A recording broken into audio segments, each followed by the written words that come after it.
Оқушылар құқық негіздері пәнінен ОБД-ға дайындық сабағымызды жалғастырамыз. Мемлекеттік мәжбүрлеу шараларының ішіндегі бұлтартпау шараларын анықтаңыз.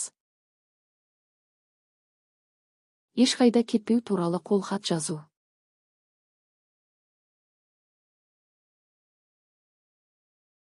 Бұлтартпау шараларының түрлері. Ешқайда кетпеу және тиісті мінез құлық туралы қолхат. Жеке кепілгерлік.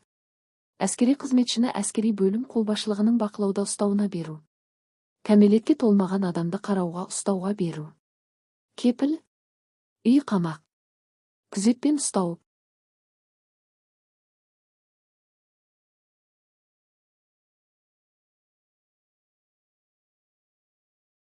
Қазақстандағы ресми саяси партия қатарына жатпайды. Невада-Семей. Невада-Семей ядролық жарылысқа қарсы халықаралық қозғалыс, қоғамдық саяси ұйым. 1989 жылы 26 ақпанда құрылып, қазан айында ресми тіркелді. Республика халқынан кеңінен қолдау тапқан қозғалыс ядролық жарылыстарға қарсылық білдіріп, әлемдегі ядролық қауіпті жоюды мақсат етті. Семей ядролық полигонында ядролық сынақтарды тоқтатуға қол жеткізді. 2002 жылы 8 тамызда қабылданған кәмелетке толмағандардың құқығын қорғауға арналған құқықтық норма. Қазақстан Республикасындағы баланың құқықтары туралы заңы.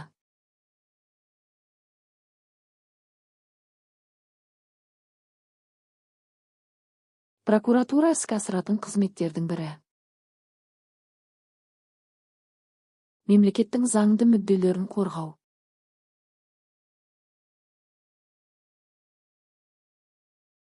Қоғамдық өмірдегі маңызды сұрақтарға жалпы халықтық дауыс беру. Референдум.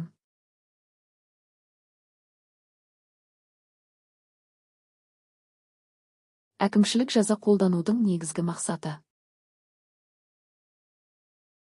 Тәрбиелеу мен алдын алу.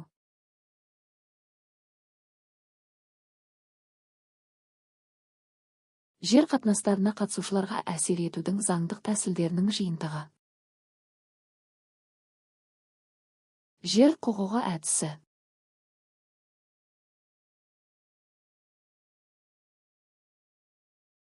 Қылмыстық құқық бұзушылық субъектісі. Заң белгілеген жасқа жеткен ақыл иесі дұрыс жеке тұлға.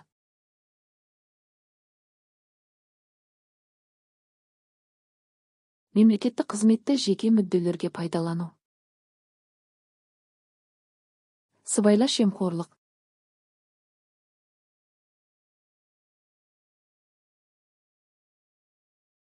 Мүліктік және жеке мүліктік емес қатынастарды реттейтін құқықтық нормалар жиынтығы. Азаматтық құқық.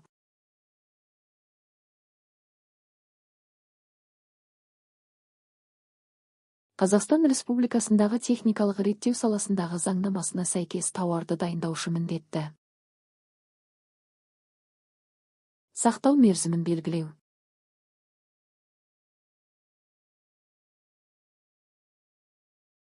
Дәстүрлі қазақ қоғамында әйел адам үшін күйеуінің туыстары. Қайын.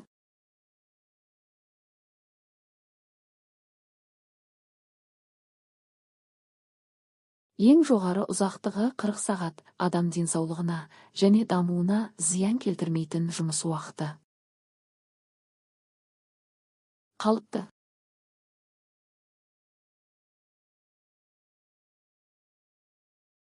Сот шешімдерінің заңдылығын қадағалау, қылмыстық ізге түсуді жүзеге асыратын лауазымды тұлға.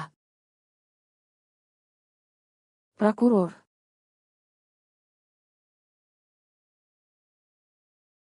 Әскери лауазымды тұлғалар мен әскери басқару органдарының шағымын қарайтын сот. Әскери сот.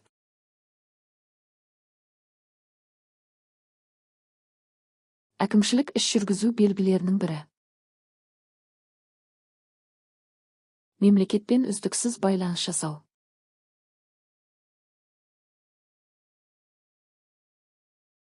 Халықаралық құқық бөлімдерін нормалармен сәйкестендіріңіз. Халықаралық жария құқық. Халықаралық жеке құқық. Азаматтық құқықты қатынастарды реттейді. Халықаралық ұйымдар арасындағы қатынастарды реттейді. Саяси мәні бар халықаралық келісімдерді реттейді. Халықаралық келісімдер мен шарттарды бекітеді.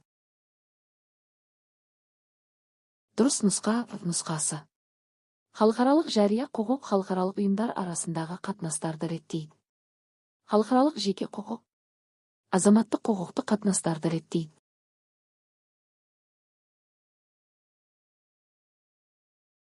Саяси мәні бар, тараптардың келісімі бойынша уақыты шектелген халықаралық келісім.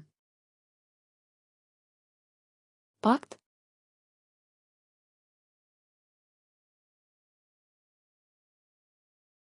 Әлеуметтік норманың түрі. Діни ереже.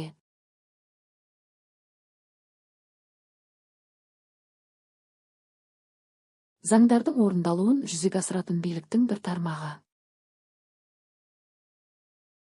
Атқарушы билік.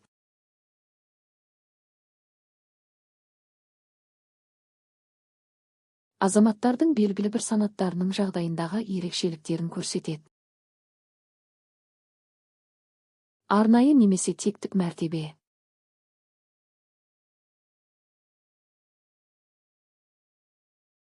Нотариаттың прокуратурадан айырмашылығы. Мұраға құқық туралы куәліктер береді.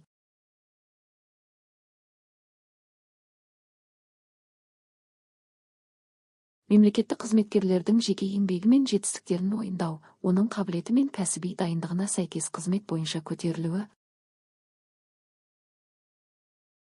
Меритократия.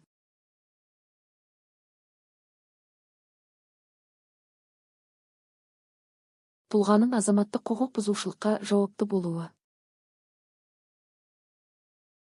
Деликт қабілеттілік.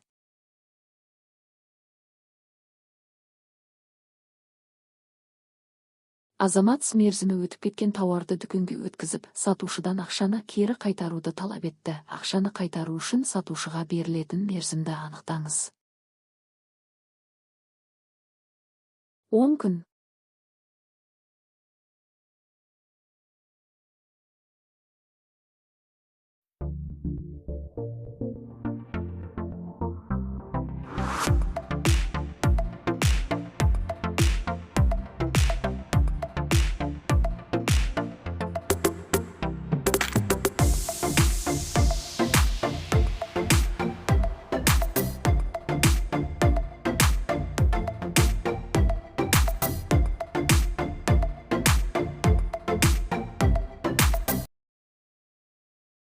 Сызбаны және құқықтық білімдеріңізді пайдаланып, Қазақстан Республикасы парламенті, Сенат депутаттары сайланатын сайлау құқығын анықтаңыз.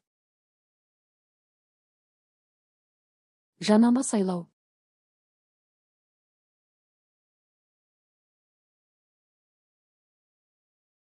Сызбаны және құқықтық білімдеріңізді пайдаланып, сайлау кезеңінде қалыптасатын, қоғамдық қатынастарды реттейтін, құқықтық конституциялық ережелер жиынтығын анықтаңыз. Сайлау құқығы.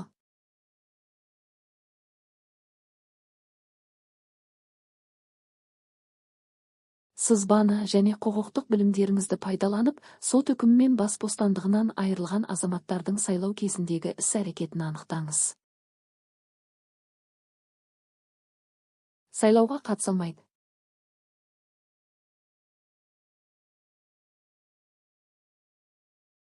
Сызбаны және құқықтық білімдеріңізді пайдаланып, Қазақстан Республикасының сайлау жүйесіне қатысты дұрыс дәйекті анықтаңыз. Сайлау кезінде президентке кандидат сайлаушылардың 80%-нан астамының дауысын жинаса сайланған болып есептеледі. Сайлауды дайындау мен өткізуді ұйымдастыратын мемлекеттік сайлау органдары сайлау комиссиялары деп аталады. Сайлауға Қазақстан Республикасының азаматтығы жоқ шетелдіктер қатыса алады. Сайлау құқығының субъектілеріне бақылаушыларды, кандидаттардың сенімді өкілдерін жатқызуға болады. Дұрыс дәйектер 2 және 4. Сайлауды дайындау мен өткізуді ұйымдастыратын мемлекеттік сайлау органдары сайлау комиссиялары деп аталады. Сайлау құқығының субъектілеріне бақылаушыларды, кандидаттардың сенімді өкілдерін жатқызуға болады.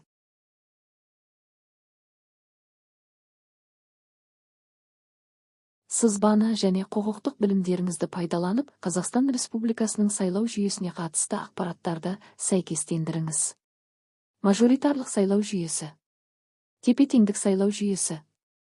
Аралас сайлау жүйесі. Депутаттық мандаттардың бір бөлігі мажоритарлық жүйе қағидаттарына сәйкес бөлінеді.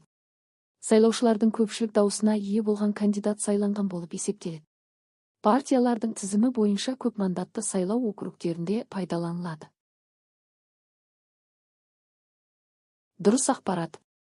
Мажоритарлық сайлау жүйесінде сайлаушылардың көпшілік дауысына ие болған кандидат сайланған болып есептеледі. Тепе-теңдік сайлау жүйесінде партиялардың тізімі бойынша көп мандатты сайлау округтерінде пайдаланылады.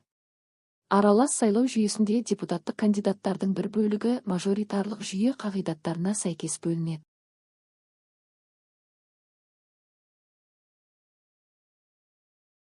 Қазақстан Республикасы құқық қорғау органдарын олардың қызметімен сәйкестендіріңіз. Дұрыс жауаптары. Ішкі істер органдары төтенше жағдайлардың алдын алады және оларды жояды. Прокуратура заң бұзушылықтарды анықтайды және оларды жояды.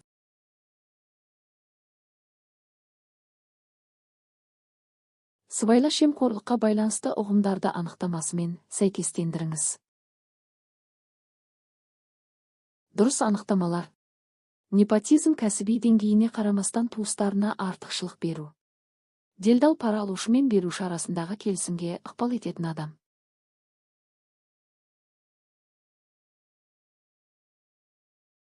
Азаматтық құқық жүйесінің бөлімдерін олардың мәнімен сәйкестендіріңіз.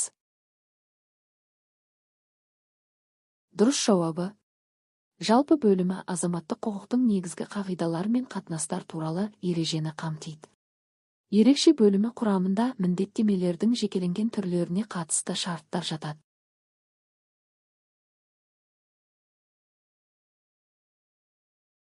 Азаматтық іс жүргізу қағидаттарын олардың ерекшелігімен сәйкестендіріңіз.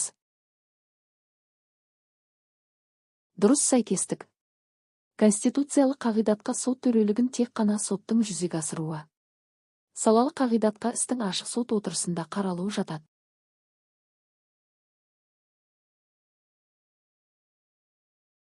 Біріккен ұлттар ұйымының мекемелерін маманданған саласымен сәйкестендіріңіз. ЮНИСЕФ Біріккен ұлттар ұйымының балалар қоры. ЮНЕСКО Біріккен ұлттар ұйымының білім, ғылым және мәдениет жөніндегі ұйымы.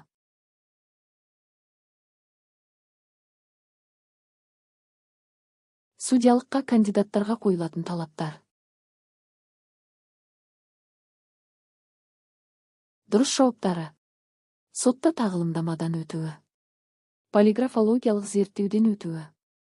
30 жасқа толуы.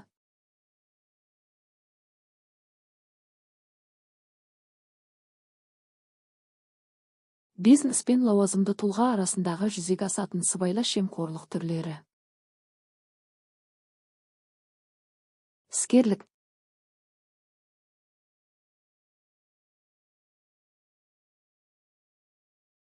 Мемлекеттік еңбек инспекциясының негізгі міндеттері. Қызметкерлердің құқықтары мен бостандықтарын сақтау.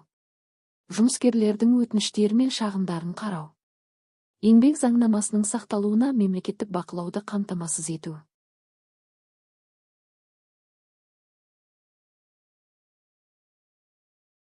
Әкімшілік құқық бұзушылыққа қолданатын әкімшілік моральдық сипаттағы жаза түрі. Ескерту.